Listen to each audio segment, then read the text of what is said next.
But what I want to do real quick is to kind of give you an overview of what it is about these products that we find so habit-forming. What is it about these world-changing companies that within the span of a few short years, 5 to 10 years, they came out of nowhere and somehow have changed the habits of hundreds of millions, if not billions of users, and they're making hundreds of millions, if not billions of dollars. So who am I talking about? What kind of companies come to mind when I give that definition? Audience participation. Who comes to mind? Facebook, of course. That's usually the first thing people say, first company people talk about. Facebook, it's worth what, $350 billion, touching 1 in 6 people on the face of the earth? Are you kidding me? When you first saw Facebook back in 2006, did you really think it would be as massive as it is today? Who else? What other companies come to mind? Apple, sure. Who else? More recent? Instagram, sure. Bought by Facebook for how much? You remember how much Zuckerberg paid for Instagram? $1 billion, $1 billion. And everyone, I used to live in Silicon Valley at the time, everyone in the valley laughed at Zuckerberg. That idiot, he paid that much money for this stupid little photo app. Anybody want to take a guess at how much Instagram would be worth today if it was separated from Facebook? A Wall Street bank just did this analysis. Anybody want to take a guess? It's not worth $1 billion anymore. It'd be worth $33 billion today. Who had the last laugh there, right? And Zuckerberg just happens to be this genius of human psychology, and that's why we're going to dive into a lot of human psychology. And he's not alone. Kevin Systrom, the founder of Instagram, also a symbolic systems major at Stanford, the intersection of psychology and technology. So what you see time and time again is that the founders of these companies like Facebook, Instagram, WhatsApp, Slack, Snapchat, all of these companies understand what makes you click and what makes you tick better than you understand yourself.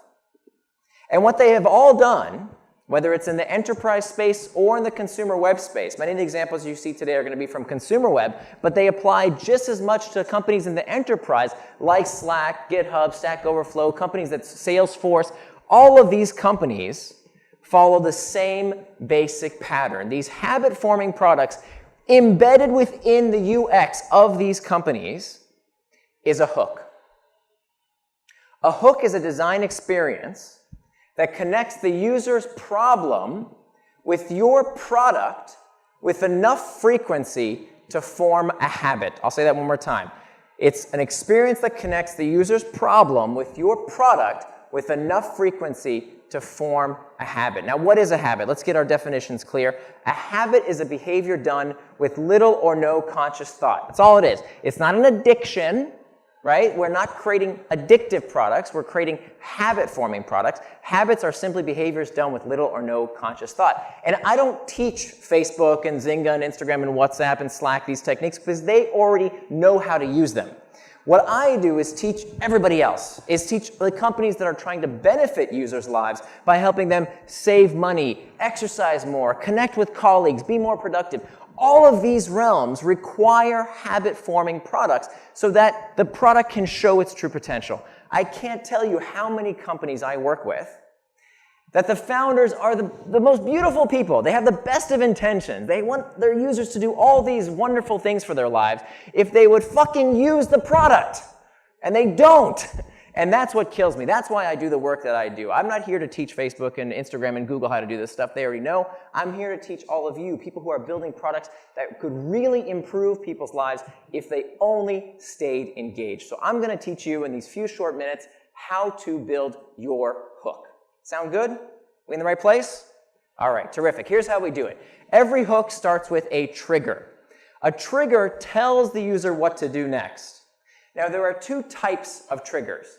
The first kind of trigger is an external trigger. Now, you'll know all about this, right? This is our craft. This is our trade.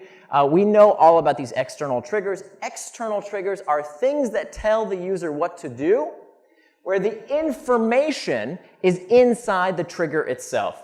Click here, buy now, play this, a friend through word of mouth telling you about this great new app or website you should check out. All forms of external triggers. Great, you know all about this. But what product designers don't think about enough, and what is absolutely critical to forming long-term habits, is forming an association with what's called an internal trigger. An internal trigger is something that gives the user the information for what to do next, but that information is not in the external trigger, but instead stored as a memory or an association inside the user's head. So what we do when we're in a particular place, we're in a certain situation, around certain people, partaking in a routine, and most frequently when we experience certain emotions, prompts us to action, tells us what to do next. Now, the most frequently occurring internal triggers are emotions, but not just any emotion. They are specifically negative emotions. Negative emotions. So what we do when we're feeling bored or lonesome or lost or indecisive or fearful, what we do when we experience these negative emotions prompts us to actions, prompts us to turn to our devices with little or no conscious thought. You don't believe me? There's a recent study done that found that people suffering from clinical depression check email more. I just saw 3 people put away their phones. What's going on here? Why would people suffering from clinical depression check email more? Well, it turned out what this study found is that people suffering from clinical depression experience what's called negative valence states. They feel more down than the rest of the population. And what are they doing to boost their mood, to be taken out of those negative valence states? They're checking their devices. They're going online. They're checking email more often than the rest of the population. But if we're honest with ourselves, we all do this. We don't have to be depressed to use our devices to negate a negative feeling. We all do this. Let me ask you, what website or app do we check when we're feeling lonely? Where do we go? Facebook. Somebody said Tinder? Also true. Different kind of loneliness, but also true. Where do we go when we're feeling unsure? Before we scan our brains to see if we know the answer to a question, what do? We Google it, right? And what about when we're feeling bored? You know, between 2 and 4 o'clock in the afternoon, there's that big project we don't feel like working on. Where do we go? We go to YouTube. We go to Reddit. We check stock prices. We look at sports scores. We check the news. We use these products and services habitually with little or no conscious thought because of a negative emotion. Every product you use, every product or service that you interact with, you use for only one reason. One reason, and that is to modulate your mood, to make you feel something different. So if you're building a habit-forming product, if you want to build a healthy habit in the user's life with your product and service, something that they turn to throughout the day to improve their lives, you've got to be able to articulate for me what is that internal trigger that you're going to pick, that you're going to attach with, that the user is going to associate with your product or service. And does it occur with sufficient frequency in the user's day-to-day life? Okay? So that's the first step. That's the first step to building your habit-forming product, is picking your internal triggers and using external triggers to prompt them to the next step of the hook, the action phase. The action phase is defined as the simplest behavior done in anticipation of a reward. The simplest thing the user can do to get relief from that discomfort. It's a scroll on Facebook. It's a quick search on Google. How easy is it to simply push the play button on YouTube? All of these are actions in their hooks, right? That's the action phase, the simplest thing the user can do to get relief from that discomfort. Now, how do we design that action phase of the hook? There's actually a formula to help us predict the likelihood of any singular human behavior. It comes to us from a researcher at Stanford. Has anybody seen this before? Who's seen this before? A couple of you? Oh, good. This is very useful in a product development context. If you've designed a beautiful new app, a wonderful new website, some kind of user experience, and damn it, people aren't doing the thing that you want them to do, there's only 3 reasons. For any human behavior we need 3 things at the same time. We need sufficient motivation, sufficient ability. Ability is how easy or difficult something is to do, and a trigger must be present. We just talked about those triggers. So let's dive into motivation and ability. What this graph tells us, what Fogg is telling us here, is that when the user has sufficient motivation, how much we want to do a particular activity, and when a behavior is easy enough to do, if something is easy, the user has high ability. If something is difficult, the user has low ability. When the user has sufficient motivation and sufficient ability, they cross that red threshold, And when the trigger is present, the behavior will occur every single time. Online, offline, your behavior, your spouse's behavior, your kid's behavior, your user's behavior, every human behavior always requires these three basic elements. Every click, every action, every purchase, everything requires sufficient motivation, ability, and a trigger. Now, as product designers, many people think, well, I'm going to boost user motivation, right? I'm going to tell the user what to do. I'm going to implore them with testimonials and videos and show them how great my product is. Then they'll use it. And that's boosting motivation. But that's not the place to start. 9 times out of 10 in my consulting practice, when I work with companies, motivation is not the problem. People wouldn't come to the page in the first place if they lacked motivation. What tends to be the problem is that there isn't a clear trigger, there isn't a clear call to action, or there's too much stuff going on, or most of the time, the behavior is too hard to do. They lack ability. Anybody know what that gap is when a user has high motivation and low ability so the behavior doesn't occur? That's called frustration. Okay? That's when your interface is too busy, too clunky. The user lacks the cognitive resources to figure out what it is you want them to do. That's why they don't do the behavior. Every single action requires motivation, ability, and a trigger. There's lots of examples in my book. I'm sorry I don't have too much time to show you lots and lots of screenshots. I'm also going to give you a bunch of slides. I'm going to give you a link to a bunch of slides where you can actually see lots of examples of this in action. But for the sake of time, Dan didn't give me all that much time, so I'm going to go to the next phase of the hook, which is the reward phase. The reward phase is where the user gets what they came for, where the user's itch is scratched.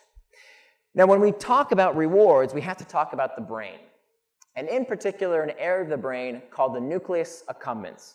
The nucleus accumbens was first studied by 2 Canadian researchers by the name of Oved and Milner, and they discovered that this area of the brain had some very peculiar properties.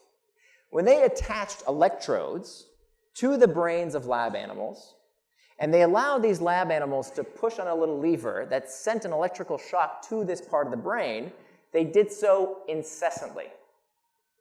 In later experiments done on people, when people were given a little button to press on, and every time they pressed on this button, every time they pressed on this button, they would receive an electrical jolt to this same part of the brain. They pressed on this button hundreds of times. Some of the people in the studies had to have the machines forcibly removed from them to get them to stop activating their nucleus accumbens.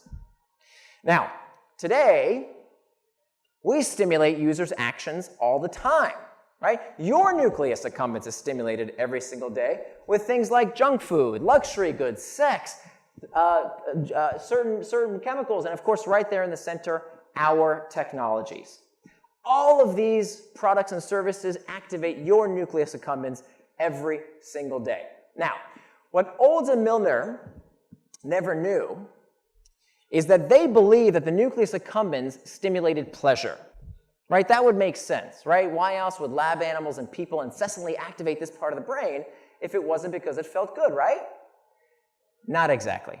It turns out that the nucleus accumbens becomes most active in anticipation of a reward, as you can see from this fMRI study. You see that orange area? It becomes lit up before we get a reward. But when we actually get the thing we want, the thing that's going to make us feel good and finally make us happy, that's when the nucleus accumbens becomes less active. So the way the nucleus accumbens gets us to act is by creating this itch that we seek to scratch, this anticipatory response. And there is a way to stimulate that response. Did you know that I can actually teach you how to manufacture desire? Is anybody curious? Does anybody want to know how to manufacture desire?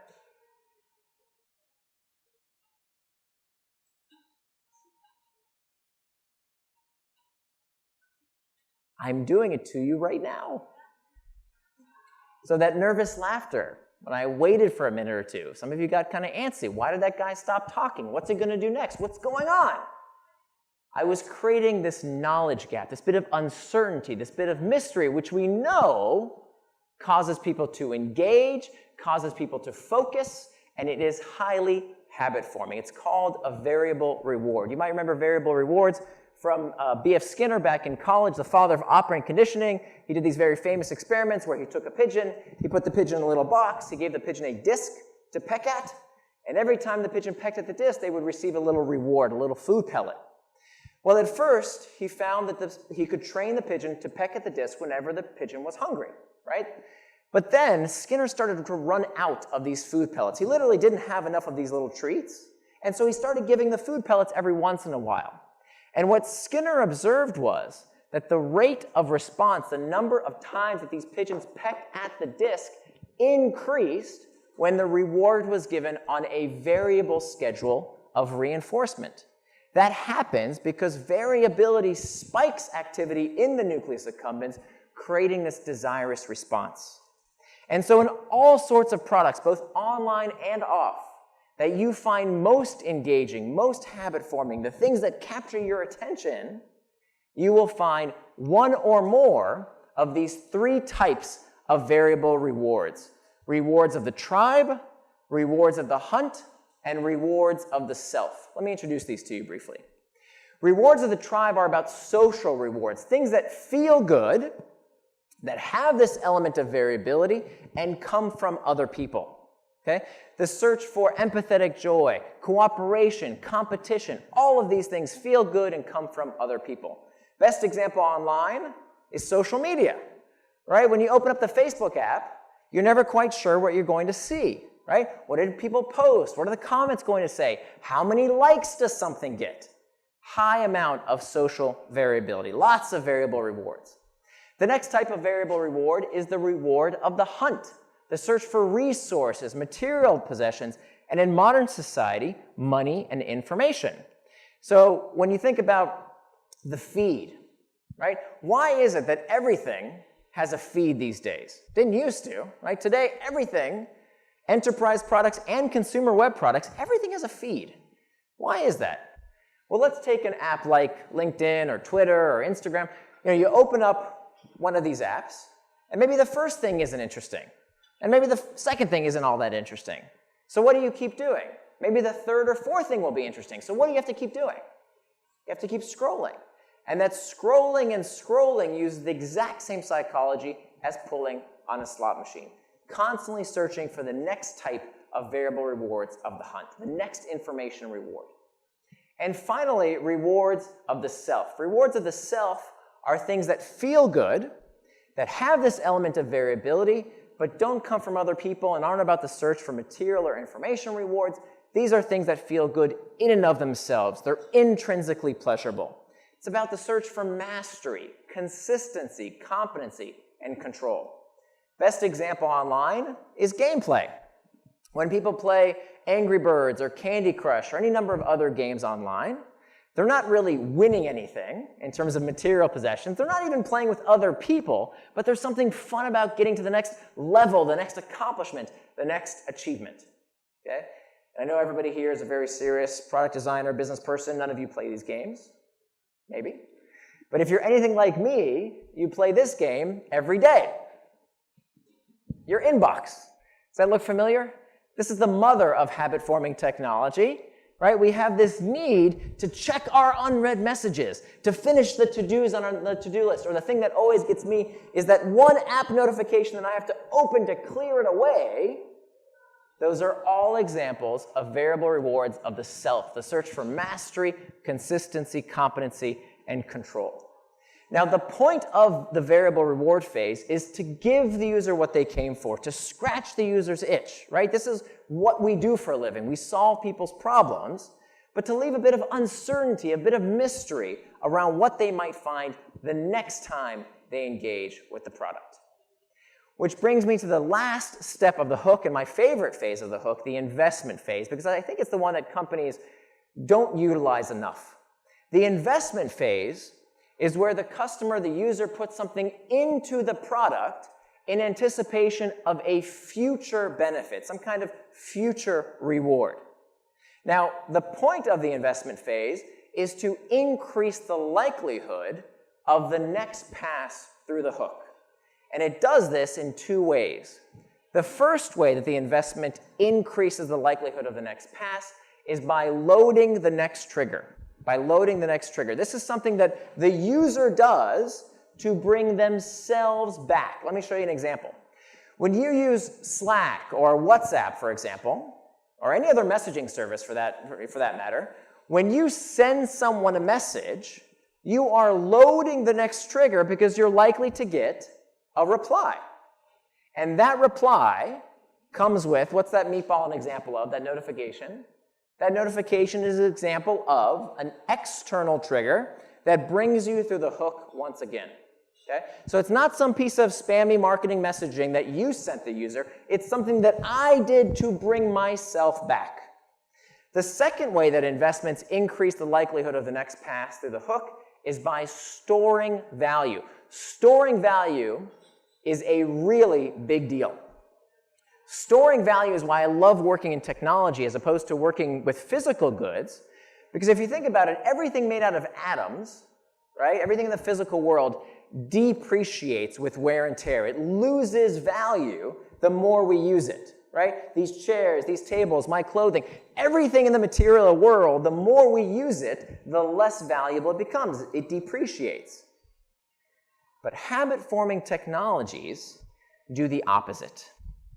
Habit-forming products have this amazing property of being able to appreciate with time. They get better and better the more we use them. This is unprecedented. How do they do this?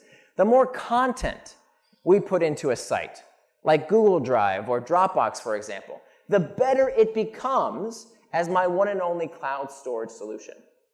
The more data I give a company, for example, Mint.com or Pinterest or any number of these other services, the more data I give the product, the platform, I am literally co-creating the service in real time. If you logged into my Pinterest account or my Facebook account, it wouldn't be that interesting to you because it's been tailored to my needs based on the data I've given those companies. Followers. The more followers somebody has, the better the product becomes a way to reach their audience.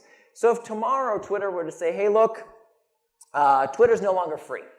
Okay, you have to start paying for Twitter. Who's going to start paying for Twitter? Someone with 10 followers or 10,000 followers? Who is more likely to start paying? Of course, the person with 10,000 followers. Why? Because they've stored all that value in the product in the form of their follower count. And finally, reputation. Reputation is a form of stored value that users can literally take to the bank. Think about this. My reputation on Upwork or eBay or Airbnb defines how much I can charge for my goods and services. And how likely am I to leave one of those platforms, even if a better product comes along, after I've stored all that value in my reputation? It's kind of hard to leave. It's kind of sticky. Which brings me to this cold, hard conclusion, folks. You're not going to like this message. The fact is, the best product doesn't always win.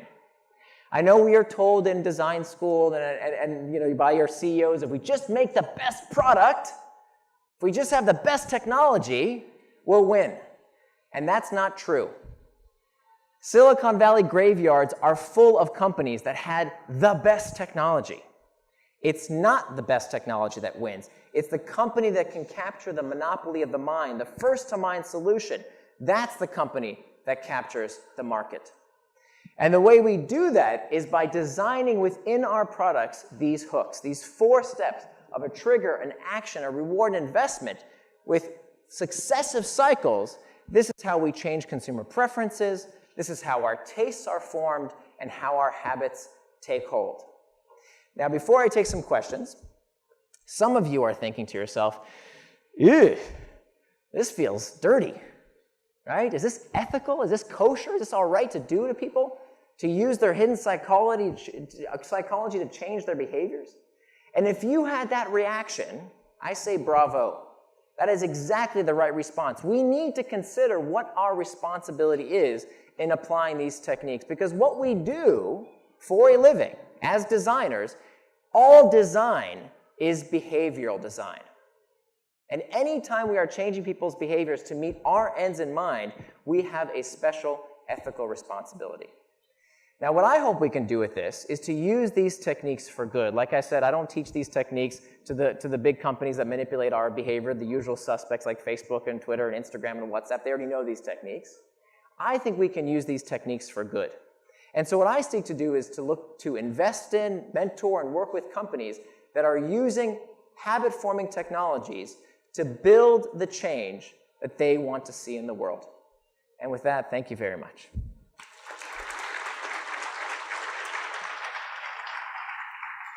So, while I take questions, I have a quick favor for me. I have a quick favor. Can everybody raise their phones up for a second? Can you raise your phones? I have this little tradition. I'd love to take a picture of you for my Instagram page. Can you raise your phones up? Yeah, terrific, terrific, beautiful. Thank you so much. Wonderful. And the second reason I asked you to raise your phones is because I wanted to make the intended behavior easier to do. Remember B equals MAT, that graph? The intended behavior is to go to this URL. I would love to hear what you thought of the presentation. I'm constantly tweaking it. Tell me what you thought. It'll just take you 30 seconds. Hold it in horizontal, not vertical. Just a quick survey. It'll take you literally 30 seconds to tell me what you thought. A bunch of radio buttons on that survey page. As soon as you click submit on that survey, you'll be given a link to my SlideShare page where you can get an extended version of this presentation. There's lots more examples on my SlideShare page. Look for the talk that says Hooked Talk. That's the one that is the expanded version. Usually this talk takes an hour, so I had to condense it down to about 20 minutes here. But there's other talks there as well. There's also an enterprise version. Many people ask, yeah, that's great. You showed us about Facebook and Twitter and Instagram, but those are all consumer web products. I work in enterprise. How does this apply to me? Same exact rules apply. If your product is something that has to be used with little or no conscious thought, whether it's enterprise or consumer doesn't matter, as long as it's used with sufficient frequency and you need to form a habit, the same exact hook can apply. And with that, I'd be happy to take some questions. Please. Where's Dan? There he is. So you answered my first question already. Okay. Consumer and enterprise. I definitely will go top on enterprise, but is there any difference in verticals? Whether it's digital health, whether it's ad tech, whether it's fintech, see any difference in any of those? The key line of differentiation is not, which industry or consumer or enterprise. The key factor is frequency. So there's a critical cutoff point where if the behavior that you want to turn into a habit does not occur within a week's time or less, it's almost impossible to create a new user habit. Now, just to be clear, not every business has to be a habit-forming business. There's lots of companies out there that can create a lot of value for their users and shareholders without creating a customer habit. That's fine. For example, I'll give you a good example. A few weeks ago, I was at a conference of real estate agents, real estate agents. And they hired me to give a talk, and I get up on stage, and the woman who hired me says, now we're going to hear from Nir Eyal. He's an expert on habit formation, and he's going to teach us how to make home buying a habit. Home buying, I stood up on stage, I started to sweat, and I said, I'm really sorry, there must have been some kind of miscommunication because home buying will never, ever be a habit. Why? The definition of a habit is something done with little or no conscious thought. Home buying is the antithesis of that, right? Home buying is something that we overthink. Not only that, it does not occur with sufficient frequency. Home buying is something people do every 5, 10 years, if ever, right? Not once a week. So the critical cutoff has to be within a week's time or less. Now, there's some things you can do if you happen to be one of those companies whose product is not used with sufficient frequency. We can talk about that if somebody has that question. There's some hacks you can do to attach habit-forming products, but the critical cutoff between where you can apply these techniques is frequency. By the way, I have a once-a-week test. If you ask Larry Page, the founder of Google, he calls it the toothbrush test.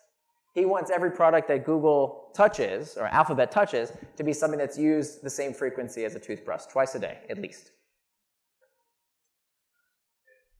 My question is, you talk about how to build those habits. What about the opposite? If you want to break habits, yeah. You have an implement product or a new product, you can implement that other people are using. What are some techniques for doing that?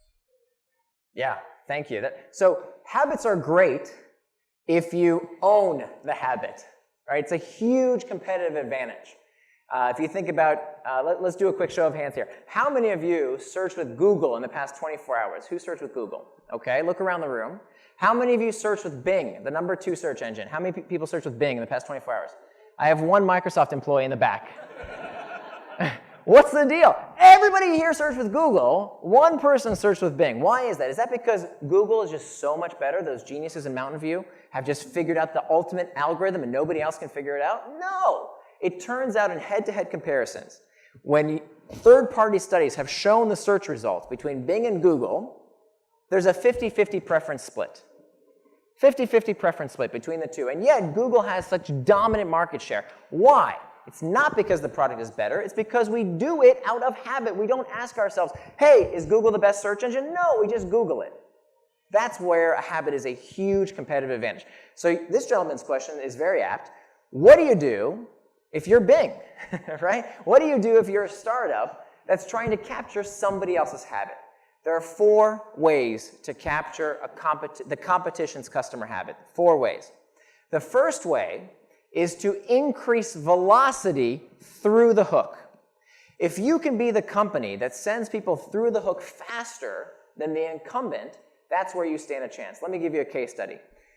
Netflix versus Blockbuster. You know, Blockbuster had the opportunity to buy Netflix for $3 million at one point, and they turned it down. And it was a decision that cost them the company. Because think about, fundamentally, back when Netflix first started, right, Blockbuster was by and large the largest video rental chain.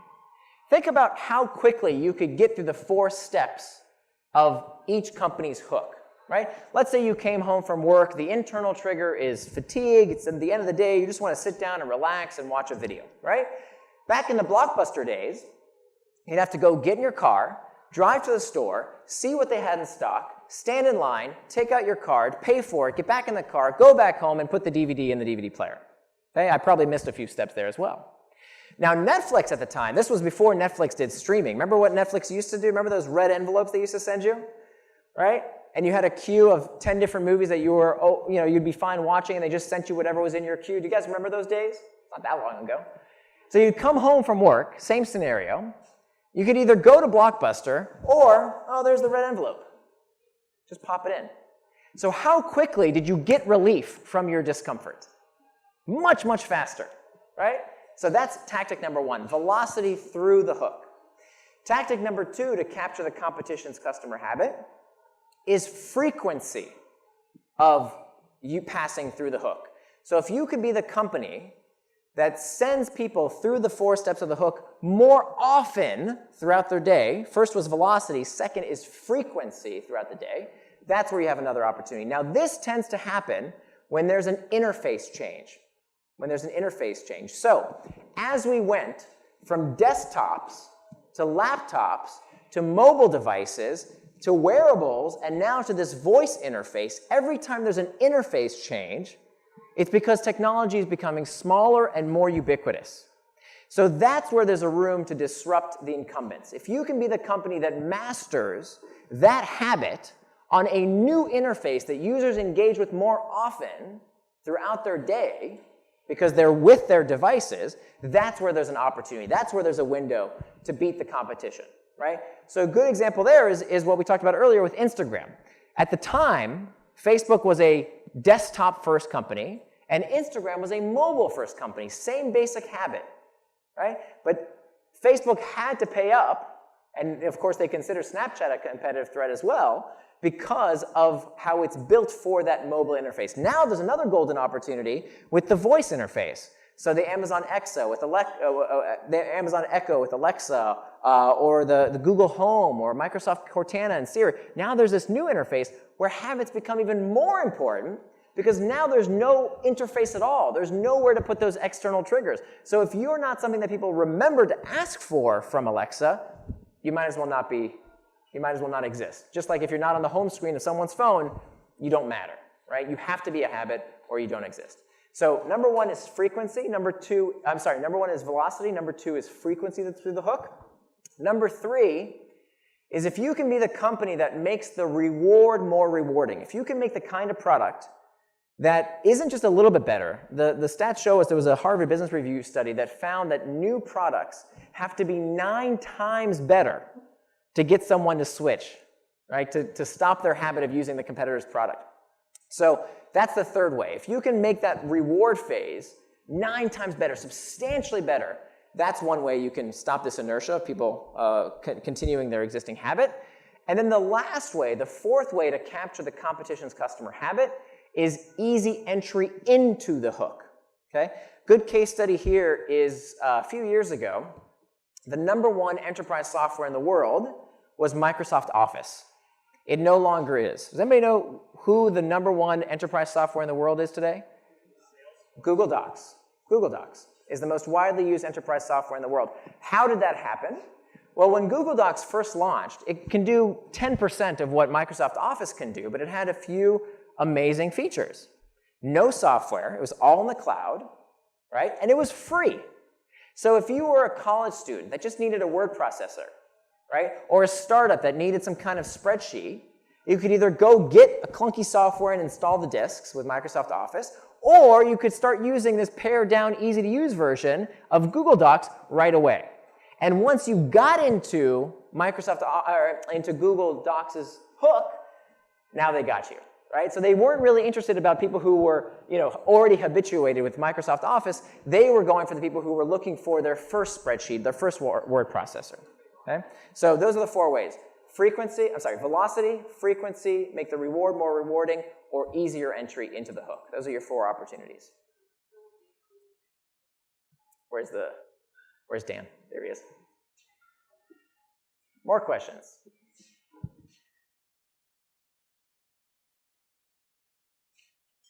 Where? Oh, there's got to be more questions. Yeah, there's one in the back. We can also talk, Dan teed up my next book. My next book is going to be called, if I ever finish it, it's going to be called Indistractable, which is all about how to break the bad habits in our lives, right? Many of us, including me, struggle with, wow, these products are so good, we want to use them all the time. And sometimes that means we get distracted. We don't do the things that we want to do in our life. So that's what my next book is going to be about how do we use this similar framework to put technology in its place. So if anybody has any questions about that, about the ethical ramifications of using these techniques, whatever you'd like to talk about. Yes, sir. Hi. Thank you for coming here. My pleasure. I read your book. I really liked it. I liked Thanks. these techniques. I thought it was a fantastic read. Thank you. Towards the front of your talk, you made a distinction between habit forming and addiction. Yeah. It's like you use the word addiction in this sort of exclusionary sense. And I just kind of made some notes through the talk that Matt really well in the book. We talk about modulating the mood, habitually using the product with little thought, present to triggers, reward centers, using it with enough frequency. I mean, this is the language that many professionals use. I mean, if you go to an AA meeting, this is the language that they use. So why make this? Right. Why is that distinction? No, it's a terrific question. It's something. So there's an entire section in the book called "The Morality of Manipulation," because I knew up front that this was going to be a question, and there's a very well thought out reason why I didn't call the book "How to Build Addictive Products." And I always know when somebody has or hasn't read my book when they say, "Oh, you're the guy who wrote that book about how to build addictive products," because I talk about the distinction in the book. The difference is a habit, as I mentioned, is a behavior done with little or no conscious thought, and we have healthy habits as well as some bad habits. Right? And my hope is that we can use these techniques to build healthy habits in people's lives. Now, addiction is something else. Addiction, the definition of an addiction, is a persistent compulsive dependency on a behavior or substance that harms the user. That key word is harms the user. And so that's the difference. That we should not, and can't for very long, frankly, build products that harm people. It's unethical. Now, there are some people who get addicted to certain products, and we can talk about the psychographic profile of what those types of people. But for the vast majority of people, the problem isn't that a few companies like Facebooks of the world and Instagrams of the world are building things that people want to use, right? Products that people say suck them in. The real problem is not that a few companies are building products that suck them in. The real problem is that far too much technology out there just plain old sucks. And so that's why I do what I do, is because I know there's so much potential out there for technology to use these same exact techniques to help people, as I mentioned before, exercise more, save money, be more productive at work, communicate with friends and family. You cannot separate what makes a product engaging from what makes it potentially addictive to some people. Okay? And so I think the reason I use the same language is because it works. And so I think it works to people's benefit, right? Nobody would say that, you know, starting a habit around exercising more, or eating healthier, or being more productive at work is something that they wouldn't, you know, want more of or help from technology to do more. And then just quickly, Yeah. follow up with that. I'm really fascinated with this particular part of these methodologies. And towards the end, you mentioned you had like a slide or two that said, is this a good idea? Yeah. Should we be thinking about these? You said we can use it for good. I'm not teaching Facebook and this. I kind of, I don't know, to my ear that sounded like those companies were not in the category you were talking about. And Tristan Harris, Not in the category I'm talking about in terms of... Not in the category of using these techniques for good. It seemed like you were separating. Yeah. Did I hear that one? Well, those are the case studies. They already know these techniques, and so I didn't invent these techniques. I'm showing people, you know, the metaphor I like to use is I didn't invent the hammer. I'm showing people the physics of how the hammer works so that they can hopefully take that hammer and build houses with that hammer. Now, you can also take a hammer and bash someone's head in and do bad things with it. And that's why at the back of the book, I talk about the morality of manipulation and talk about how to use this stuff ethically. But I think that, you know, it's very hard for me to not sound like I'm defending Facebook. So let me just say up front, fuck Facebook. like I have no loyalty to them. I appreciate that they provided us the case studies and examples so that we can learn from those examples and use them to build products to make the world better. But in terms of people complaining about, for example, how Tristan Harris complained, he has an organization called Time Well Spent, that I fully support the mission of Time Well Spent, in that, you know, if a product doesn't serve you, right? If Facebook is not doing you good, if you feel like you are serving Facebook and Facebook is not serving you, break that habit. I mean, that's why I wrote this book, is number one, to help people build habit-forming products. Number two is to realize, wait a minute, this is being done to me. And so by understanding these 4 steps, now you have power over them. The one beef I have with tech critics who have for years been saying, technology's melting our brain and we're powerless to resist, and Tristan's article about it's hijacking my brain, is that I wish this stuff was that powerful. It ain't. This is stuff that helps us on the margin help people do things they want to do. This is not people's brains on puppet strings. This is not hijacking your brain. And telling people, or you thinking that you're powerless, doesn't serve us. Why? It's a great study a few years ago that found that the number one determinant of whether an alcoholic would fall into relapse was not their level of physical dependency on the alcohol. It wasn't the booze itself. It was their belief about how likely they were to relapse. And so this is where I agree that we should put technology in its place. I mean, I think we should break these bad habits where they don't serve us. But don't dare think that we're powerless. Don't think that this stuff is irresistible and hijacking your brain. That's bullshit. There are so many things that we can do to regain focus, to put this technology away. There's things like using new technology. There's thousands of free apps out there that allow us to modify. You know, if Facebook is manipulating our brains, there's no reason we can't manipulate them back. So when I use Facebook, I don't want to see that news feed, right? Because I know what they're using. They're using these variable reward mechanisms to show me algorithmically driven videos that they know I'm going to like. So what did I do? I went to on the Chrome store, and I downloaded a free Chrome extension called Facebook Newsfeed Eradicator. And it does exactly what it says. When I open up Facebook, I don't see that newsfeed anymore. I can go to individual friends and check in on them, but I don't want to see that rubbish on my newsfeed anymore. Okay? I don't use it on my phone, for example. I use it on my desktop when I have time in my calendar to do that. So I guess it's a long-winded answer, but it's all about that harm component. When I ask people, you know, how do these technologies harm us? They say, well, it's distracting me. And I say, terrific, show me on your calendar what it's distracting you from. Game of Thrones? Right? That doesn't count. Like if there isn't time on your calendar for something that is pulling you away from, that's the first step, is what do you want to be doing with your time? And I think in this day and age where there's so many distractions, where there's so many things that can pull us away from what we want to do, if you don't plan your time, someone else will. And so I think that's the very first step. And then there's lots and lots of other steps, I think, to putting technology in its place, starting with removing the triggers, making the action more difficult, delaying the rewards, and making sure we don't invest. But this is not hard stuff. There's lots of bad things that these companies do. Sucking us in too much, I don't think is something that we can't overcome. Sorry, it's a long answer. Hope that answered it.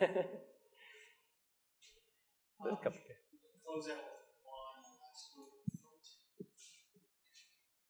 So I guess this sort of builds off the last question a little bit. And I'm curious, when you talk about Facebook, you talk about it as a place people go when they're lonely.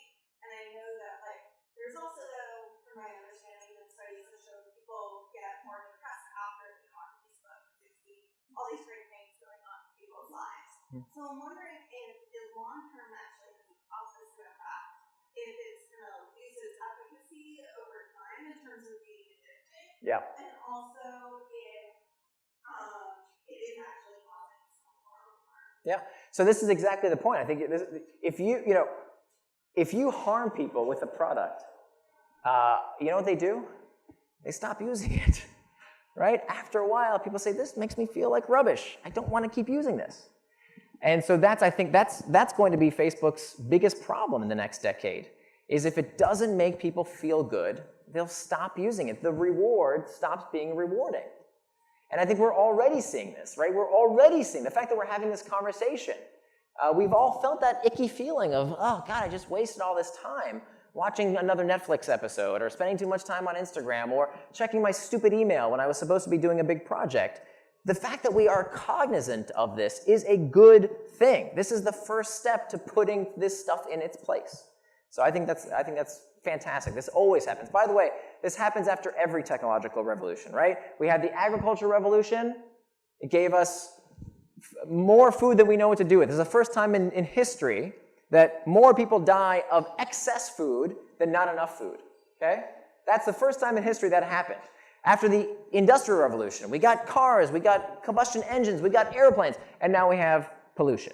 Right now we have global warming. But the solution to each one of these successive technological revolutions, guess what? Is more technology, right? It's for cars, it's safety belts, and it's catalytic converters, and it's technologies that improve the environment. Just like when it comes to our personal technology, the cost of this instantaneous connection is that our attention is being fought for, right? That's the new commodity, is our attention. So we're going to have to come up with these new technologies and new techniques and adapt to these technologies to put them in their place. Sure.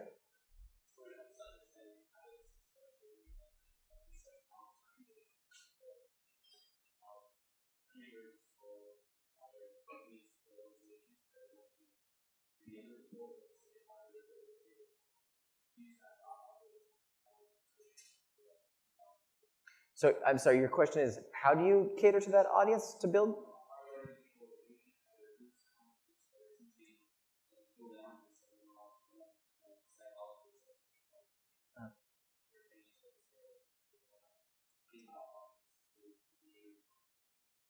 I'm sorry, I still don't understand the question. One more time.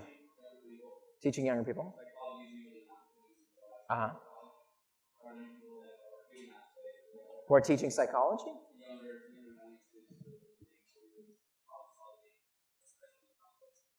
Oh, how to use technology, in terms of how to use technology and not, how to responsibly use technology. You're asking, are there groups that are teaching folks how to use?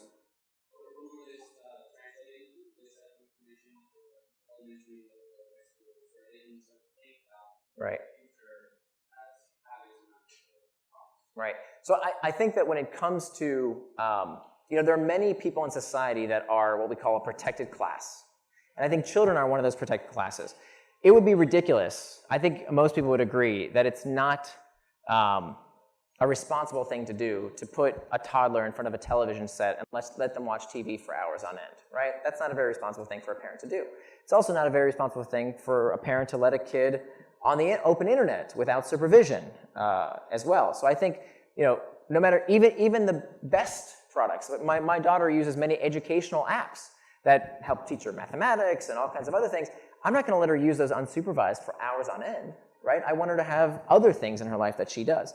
So I think a lot of this comes back down to, look, this is the latest medium, but the fundamentals of how we protect certain people who maybe are not ready for certain things, right? I wouldn't let my daughter walk into a casino. I wouldn't let her saunter up to a bar and order a Jack Daniels because she's not ready for those type of things.